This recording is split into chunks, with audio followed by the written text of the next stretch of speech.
1870년 프랑스와 독일의 영토 확장으로 인한 전쟁을 치르게 됩니다.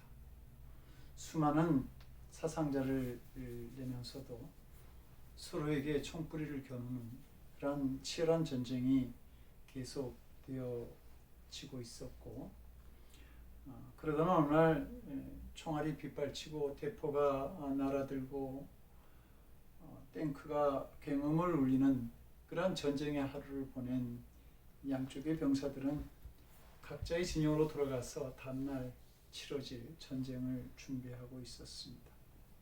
그날 저녁은 성탄의 이브였고, 병사들은 밖으로 나와서 하늘에 빛나는 별을 보면서 어린 시절 그들이 즐겼던 성탄의 추억을 회상하고 있었습니다.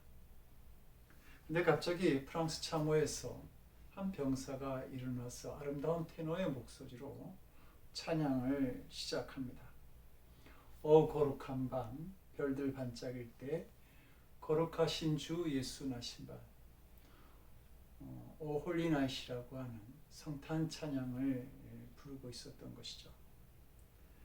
그 찬양이 다 끝나자 그 찬양을 듣던 독일 참호에 있던 한 병사가 일어나서 바리톤 목소리로 마틴 루터가 작사한 하늘 위에서 땅으로 내려왔노라 라고 하는 또한 성탄 찬양을 부르게 됩니다. 양쪽에서 두 사람이 대표로 찬양을 하게 되자 그 양국의 온 병사들이 총칼을 내려놓고 함께 찬양을 하기 시작합니다.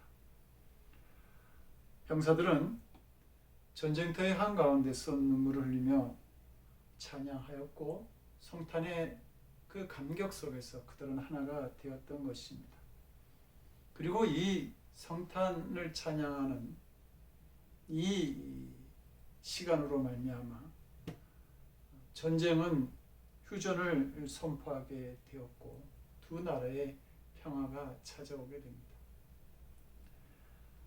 예수님의 탄생이 전쟁을 멈추게 한 것이죠. 사람들은 세계의 역사를 예수님의 탄생을 기점으로 기원 전과 기원 후로 나눕니다. 예수님의 탄생이 세계의 역사를 바꿔놓은 것이죠. 근데 이 예수님의 탄생, 예수님의 복음은 세계 역사뿐만 아니라 지역과 나라의 모습도 그들의 삶도 바꿔놓게 됩니다. 그리고 개개인의 삶 속에서도 놀라운 변화를 일으켜냈죠. 사도 바울은 불안하고 두려운 삶을 살았던 사람입니다. 나름대로 사람을 죽이는데 중인으로 서기도 했지만 그런 자신의 삶에 확신을 가질 수가 없었습니다. 그래서 그는 자신에 대해서 공고한 삶이라고 말하고, 이 사망의 몸에서 누가 나를 구해줄 수 있을까라고 탄식했던 사람이죠. 그런데 그가 예수님을 만납니다. 그렇게 예수님을 만나고 난 다음에 그는 모든 것을 가진 자와 같은 자족하는 삶을 자기가 살고 있다고 고백하고, 그리고 항상 기뻐하고 감사하는 삶, 그리고 자신을 본받으라고 당당히 말할 수 있는 그러한 삶을 사도 바울은 살아갔습니다. 바로 이것은 예수님을 만난 자의 변화된 삶이라 할 수 있을 것입니다. 우리는 오늘 우리에게 찾아오신 예수님을 경배하는 성탄 예배를 드립니다. 오늘 많은 사람들이 아기 예수가 없는 성탄을 보내고 있지만, 바라기는 성도된 우리들에게 이 예배가 아기 예수님이 내 마음에 거하시고 또 만나는, 그래서 변화된 삶을 만드는 크리스마스가 있는 그러한 시간이 되기를 원합니다. 그러면 예수님이 2000년 전 어느 곳, 어느 사람들에게 임하셨는지요. 첫째로 아기 예수님은 낮고 낮은 곳으로 태어나셨습니다. 아기 예수님이 가지고 있는 탄생의 중요한 특징 중에 하나는 태어나신 배경이 너무 초라해 보인다고 하는 사실이죠. 하나님은 예수님을 훌륭한 왕가의 아들로, 또 좋은 배경 속에서 태어나게 하실 수도 있었을 것입니다. 그러나 일부러 그와 같이 하지 않으셨습니다. 예수님의 탄생을 예언하는 이사야 53장을 보게 되면 하나님은 예수님의 탄생에 대해서 이미 분명한 계획을 가지고 계셨다고 하는 사실을 보게 합니다. 그래서 이사야서 53장 2절을 보면 이렇게 말하죠. 그는 주 앞에서 전하기를 연한 순 같고 마른 땅에서 나온 줄기 같아서 고운 모양도 없고 풍채도 없은즉 우리의 보기에 흠모할 만한 아름다운 것이 없도다. 예수님의 외모에 대해서 지금 얘기하고 있는데 풍채도 없다. 아마 키도 좀 작지 않았나 하는 생각이 듭니다. 또 흠모할 만한 아름다운 것이 없는, 어쩌면 얼굴도 미남도 아닌 그러한 모습으로 태어나셨을 것입니다. 그리고 3절은 이렇게 말합니다. 그는 멸시를 받아서 사람에게 실어버린 바 되었으며 간고를 많이 겪었으며 질고를 하는 바라 마치 사람들에게 얼굴을 가리우고 보지 않음을 받는 자 같아서 멸시를 당하였고 우리도 그를 기이 여기지 아니하였도다. 이 말씀은 예수님이 살아가신 삶이 고단하고 힘든 삶이었다라고 하는 사실을 우리들에게 가르쳐주고 있는 것이죠. 예수님의 출생과 생애를 보게 되면 낮은 곳에서 태어나서 낮은 자의 삶을 사신 것을 알 수 있습니다. 가난한 목수의 아들로 태어나셨고 태어나시자마자 따뜻한 요람이 아니라 차가운 구유에 누우셔야 했습니다. 탄생하시자마자 도망다녀야 했으며 당시 모든 사람들이 가난하고 천한 것들이 산다고 비웃어대던 갈릴리 나사렛에서 또한 성장하셨습니다.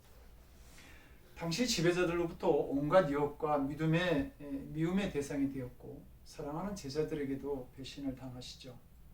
억울한 재판과 모진 고문을 당한 것도 모자라서 가장 수치스럽고 고통스러운 십자가에서 죽임을 당하시게 됩니다. 이 모든 일이 아무런 죄도 없이 당한 고통이라고 하는 사실이죠. 그리고 이 모든 일이 하나님의 독생자에게는 전혀 어울리지 않는 그러한 사실들인 것입니다. 그러면 왜 하나님께서 이렇게 독생자에게 고난받는 삶을 허락하셨을까? 헌대인의 삶을 노래한 서정윤의 홀로서기라고 하는 책은 오래된 시집임에도 불구하고 우리들의 마음을 울리는 그런 울림이 남아 있습니다. 누군가를 열심히 갈구해도 아무도 나의 가슴을 채워줄 수 없고 결국은 홀로 살아간다는 걸 한겨울에 눈발처럼 만났을 때 나는 또다시 쓰러져 있었다. 이 끝없는 고독과의 투쟁을 혼자의 힘으로 견디어야 한다.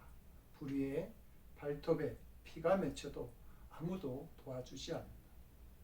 숱한 불면의 밤을 새우며 홀로 서기를 익혀야 한다. 이 저자는 현대인의 그 고독한 삶, 처절하게 혼자 살아가야 하는 그러한 삶을 지금 노래하고 있습니다. 이렇게 힘들고 어려운 삶을 살아가는 우리들에게 낮은 곳으로 임하신 예수, 억울하게 십자가를 지셔야 했던 예수님의 모습은 우리들에게 참된 위로가 되는 것이죠. 구원하라고 오셨는데 오히려 구원하고자 하는 그들의 억측과 모함으로 인해서 모욕과 핍박을 당하셔야 했을 때 그 마음이 얼마나 힘들고 외로웠겠습니까? 그래서 그 고독한 십자가에서 철철 피를 흘리면서 내뱉는 소리가 겨우 아버지여 아버지여 어찌하여 나를 버리셨나이까 하는 그런 외침이요 단식이었던 것이죠. 이렇게 예수님께서는 우리를 위해서 스스로 낮아지셨던 것입니다.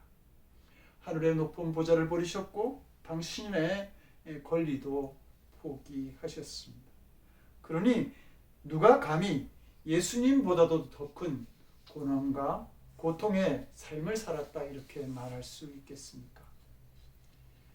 이 낮은 자리에 오셔서 고난받는 예수님을 바라보는 그 믿음은 우리가 당하는 고통을 이기게 하는 그러한 힘이 되는 것입니다. 성도 여러분, 예수님이 태어나신 것은 초라한 마구간이었습니다.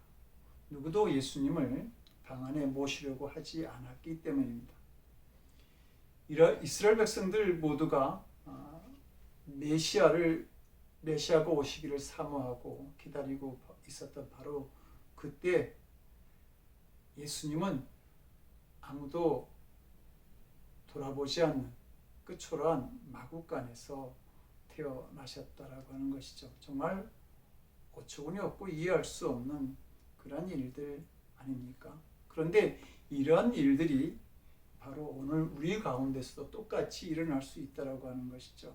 지금도 예수님을 사모하는 사람들은 많이 있습니다. 그러나 정말 예수님을 만나는 사람들은 적다고 하는 겁니다. 왜 그런 겁니까?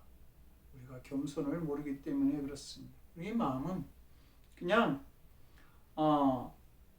부자가 되기만을 원하고 다른 사람들보다 잘 나가기만을 바라고 있는 것이죠. 철저히 세상 기준으로 성공하기만을 바라고 있습니다. 기독교인이라고 말을 하지만 세상 사람들보다도 더 세상적인 영광을 누리려고 합니다. 그런 사람들 집에 만약 예수님을 해산하려고 남노한 요셉과 마리아가 온다고 한다면 그들 역시 영락없이 마구간으로 요셉과 마리아를 내몰지 않겠습니까? 우리가 예수님을 사모한다 하지만 사실은 마음으로부터 예수님을 배척하고 있는 것이죠. 그래서 샌디에고에서 목회하시던 더글라스 웨스터 목사는 교만은 일종의 자기 기만이다. 우리가 자신을 속일 때 진리를 보는 일은 불가능하다. 이렇게 말을 했습니다. 성도 여러분, 우리는 결코 교만할 수 없는 죄인임에도 교만한 마음을 갖는다라고 하는 것은 자신을 속이는 일이 된다라고 하는 겁니다. 그래서 교만하기를 좋아하고 높은 곳에만 마음을 두는 사람들은 낯선 곳으로 임하신 아기 예수님을 결코 알아볼 수도 없고 그래서 만날 수도 없게 되는 것이죠. 성도 여러분, 참 성탄절은 화려한 곳에 있지 않다는 것을 알아야 합니다. 성탄을 앞두고 가끔 쇼핑몰에 가게 되면 예수님이 태어나신 마구간을 얼마나 화려하게 만들어 놓았는지 한참이나 구경하게 됩니다. 깨끗한 구유와 화려한 조명, 황금색 치장과 멋있는 짐승들, 그것들을 구경하느라면 여기서 하룻밤을 자도 괜찮겠다, 이런 생각까지 하게 되죠. 그런데 그 장식들이 예수님이 오신 그 자리를 오해하게 만들지 않습니까? 진짜 마구간은 가축들의 똥냄새가 코를 찔렀을 것이고 요셉은 가축들과 오물들 사이에서 마리아가 몸을 풀 자리를 만들려고 정말로 많은 노력을 했을 것입니다. 어쩌면 마리아는 해산 중에 겪는 고통보다는 마구간에서 자신의 처지를 보면서 고통을 느끼고 울었을지도 모릅니다. 미국 교인들은 종종 You are saved to serve, 즉 우리는 섬기려고 구원받았다라고 하는 말을 한다고 하죠. 우리가 다른 사람을 섬기기 위해 구원받았다고 한다면 우리의 삶이 어디에서 시작해야 되는지를 생각해 볼 수 있어야 합니다.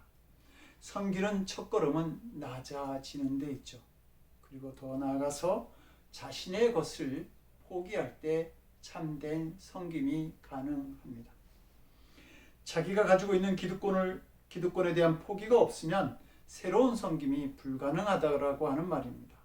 자기가 가지고 있는, 지금 내 손에 주어져 있는, 내가 미리 잡고 있는 그 방을 포기하지 아니할 때에 주님은 여전히 마구간에서 태어날 수밖에 없다라고 하는 말입니다. 성도 여러분, 낮아진다고 하는 것, 그것은 힘들고 어려운 일이 될 것입니다. 깨끗한 자는 더러운 사람을 싫어하기 마련이고 교양과 학식이 있는 자는 무식한 사람들과 어울리기를 싫어할 것입니다. 부자는 부자끼리만 모이려고 하겠죠. 특히 죄인인 줄 아는 사람을 스스럼 없이 형제로 사랑하는 것은 더 어려운 일일 것입니다. 그러나 성도 여러분, 우리는 부활의 소식을 제일 먼저 사랑하는 제자들에게 전하여준 막달라 마리아를 생각하면서 우리가 사람을 보는 눈을 좀 바꾸어야 할 필요가 있습니다. 예수님은 자신의 부활의 소식을 제일 먼저 전할 자로 7 귀신이 들렸고 그리고 좋지 않은 소문을 가진 이 불행한 여자를 선택하셨다고 하는 사실을 우리는 유념해야 할 것입니다. 그리고 제자들이 만약 이 불행한 과거를 가진 여자를 받아들이지 않았다고 한다면 어쩌면 그들은 이 여인이 전하여준 예수님의 부활 소식마저 놓칠 수 있었을 것입니다. 성도 여러분, 이 강림절기에 우리의 마음을 좀 바꾸는 일들이 일어나기를 원합니다. 스스로 자기를 낮출 줄 알아야 한다고 하는 것이죠. 신학자 칼 바르트는 인간은 죄인이고 그 자리가 너무 낮아서 의로우시고 거룩하신 하나님의 보좌에까지 이를 수 없기 때문에 하나님께서 인간의 몸을 입으시고 인간에게로 찾아오셨다. 이것이 성탄의 의미이고 복음의 핵심이라고 그렇게 말을 했습니다. 우리는 여전히 죄인된 자리에 있게, 너무 낮은 자리에 있게 예수님은 낮고 낮은, 더구나 악취까지 나는 마구간으로 찾아오셨다라고 하는 말입니다. 그 악취 나는 마구간이 바로 우리의 모습인 것이죠. 그래서 예수님은 마태복음 11장 29절에서 나는 마음이 온유하고 겸손하니 나의 멍에를 메고 내게 배우라 너희 마음이 쉼을 얻으리라 이렇게 말씀하고 있습니다. 낮아지는 것이 멍에일 수 있다라고 하는 것이죠. 그러나 마구간으로 찾아오신 예수님의 겸손을 배울 수 있어야 합니다. 이것이 우리가 예수님을 만나는 길이고 우리 인생의 쉼과 평안을 누리며 살아갈 수 있는 길입니다. 둘째로 아기 예수님은 순종의 사람들 사이에서 태어납니다. 아기 예수가 태어나셨을 때 아기 예수를 경배했던 사람들은 한결같이 분명한 하나님의 뜻 앞에서 어떠한 일이 있어도 순종할 수 있는 사람들이었습니다. 마리아는 처녀의 몸으로 아기를 낳아야 한다는 말을 들었을 때에 그 말에 순종하죠. 남편 요셉 역시 하나님의 계획에 순종합니다. 갈 바를 알지 못하고 별빛만 보고 가던 동방박사들의 순종이 성탄에 있었고 들판에 양들을 내버려 두고 빨리 가서 예수를 경배한 목자들의 순종이 성탄의 밤에 있었습니다. 이렇게 순종하는 사람들 사이에서 예수님은 태어나신 것이죠. 사실 순종한다라고 하는 것, 그것은 큰 아픔이고 또 고통일 수 있습니다. 누가복음 1장 46절 이하에서 예수님을 잉태한 마리아의 찬양이 나옵니다. 그러나 사실 마리아는 마냥 기뻐할 수 없었습니다. 누가복음 2장을 보게 되면 마리아가 아기 예수의 정결 예식을 위해서 예루살렘 성전에 들어갈 때에 그 메시아를 기다리고 있던 선지자 시므온은 이 마리아에게 이렇게 말합니다. 칼이 내 마음을 찌르는 듯 하리라. 정말 그 순종한다라고 하는 것, 그 고통이 칼을 찌르는 것만 같은 그런 고통을 가지고 오게 된다라고 하는 것이죠. 요셉 역시 약혼한 처녀 마리아의 임신에 수많은 갈등과 내적인 고통을 겪었을 것입니다. 그래서 그는 조용히 그 약혼을 물리고자 하지 않습니까? 바로 순종해 주는 아픔이 있었던 겁니다. 동방박사는 또 어떻습니까? 이방의 땅까지 그 험난한 여정을 걸어간다라고 하는 것이 결코 쉽지 않았을 것입니다. 그래서 그들에게 매 순간순간 찾아오는 갈등이 있었겠지만 그들은 그 갈등을 이기고 별빛을 따라 순종하며 길을 걸어갈 때에 악의 예수를 모실 수 있는 자격을 갖추게 되었던 것이죠. 성도 여러분, 이 칼이 찌르는 듯한 마리아의 고통은 처녀의 몸으로 아기를 낳아야 하는 그런 두려움에서 오는 고통도 있지만 십자가에서 자신의 아들이 죽는 것을 지켜보았을 때 그 고통은 더 컸을 것입니다. 그런데 성도 여러분, 이 고통은 마리아의 것만은 아니라고 하는 겁니다. 예수님을 마음에 영접한 사람은 누구나 마음을 찌르는 듯한 아픔을 겪게 됩니다. 그것은 믿음에 순종하는 자에게 자연스럽게 따라오는 고통이라고 하는 것이죠. 다윗은 사울 왕의 추격으로 자신뿐만 아니라 자신을 돕고자 하는 그런 사람들까지 죽거나 고난을 당하는 그런 아픔을 맛보게 됩니다. 그러는 가운데 이 사울을 죽일 수 있는 기회가 두 번이나 찾아오죠.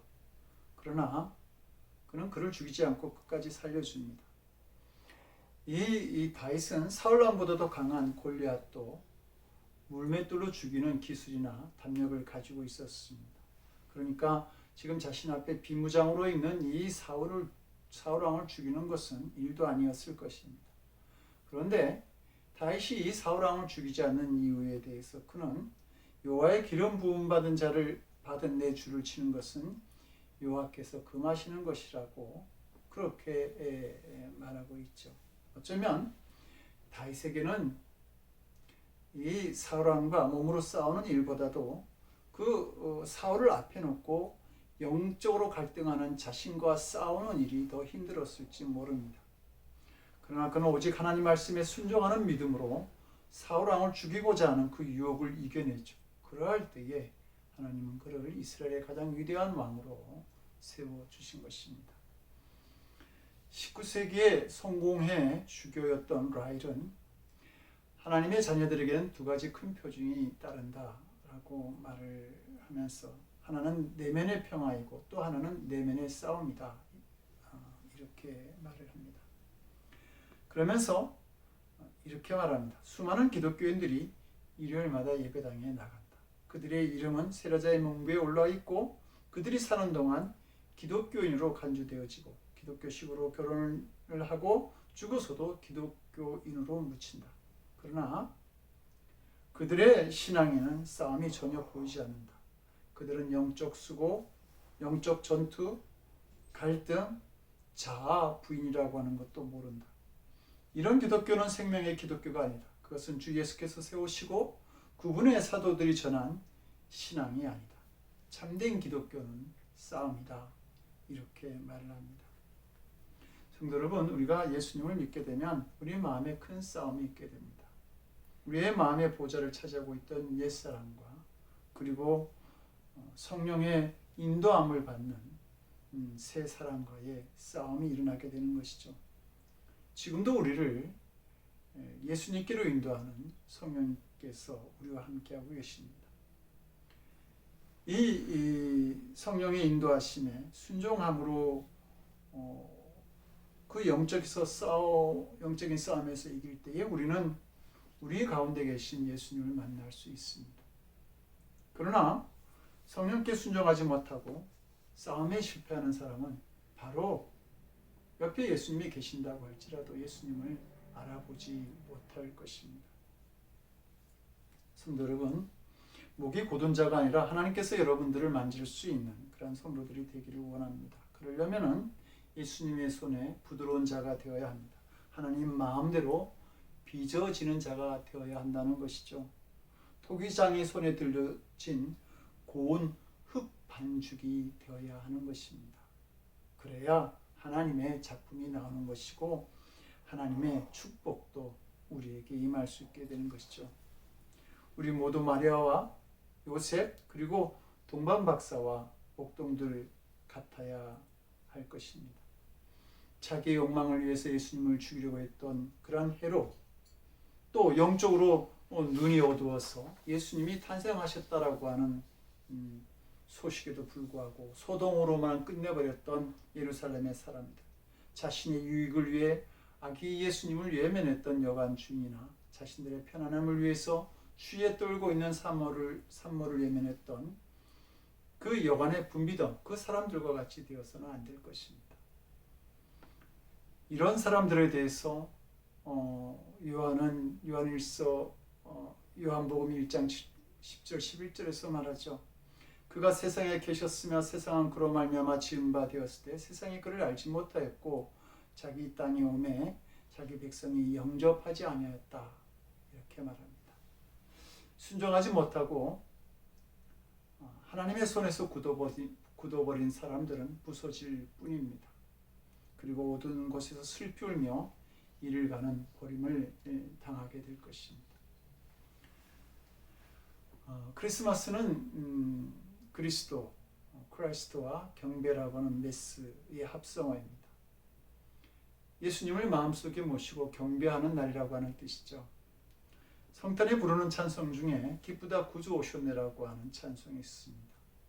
그 찬송 중에 온 교회여 다 일어나라고 하는 가사가 있는데 이것을 영어 가사에 보게 되면 Let every heart prepare him room, 모든 마음이 주님께 방을 준비해 드리도록 합시다. 이렇게 노래하고 있습니다.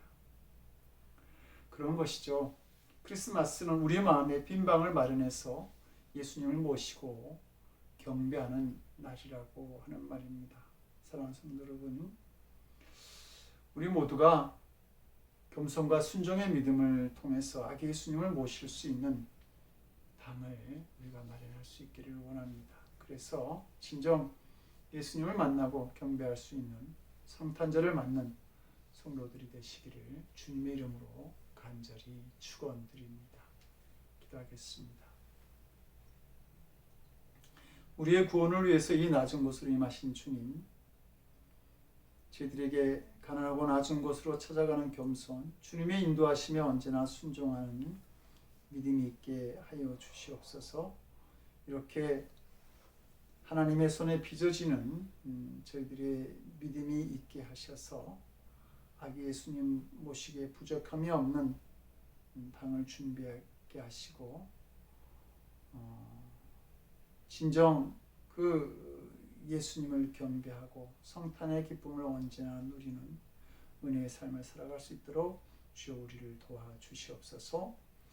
이제는 높고 높은 보좌를 보르시고 이 낮은 땅에 오셔서 머리 둘 곳조차 없는 천한 자의 삶을 살아가심에 우리로 하여금 가난하고 천한 자들을 품을 수 있는 겸손을 배우게 하신 우리 주 예수 그리스도의 크신 은혜와 하나밖에 없는 독생자를 이 땅에 보내시되 온갖 고난을 당하게 하시고 십자가의 희생제물로 삼으심으로 말미암아 고난 가운데 있는 우리들에게 큰 위로를 누리게 하신 아버지 하나님의 극진하신 사랑하심과 죄악 가득한 세상 속에서도 주님께서 빚으시는 삶으로 살아가도록 우리를 도우시고 사탄의 권세를 이기게 하시는 성령님의 감화 감동, 우리 안에 교통하시고 역사하시는 놀라우신 은총이 겸손과 순종의 믿음으로 아기 예수님 오실 방을 준비하고 아기 예수님 만나는 성탄의 기쁨을 누리되 언제나 그 주님을 경배하는 삶으로 영광 돌리기를 원하는 거룩한 성도들 머리 위에 저들의 삶과 가정과 일터 위에 저들이 드리는 기도 위에 지금으로부터 영원토록 함께하옵시기를 간절히 축원드리옵나이다. 아멘.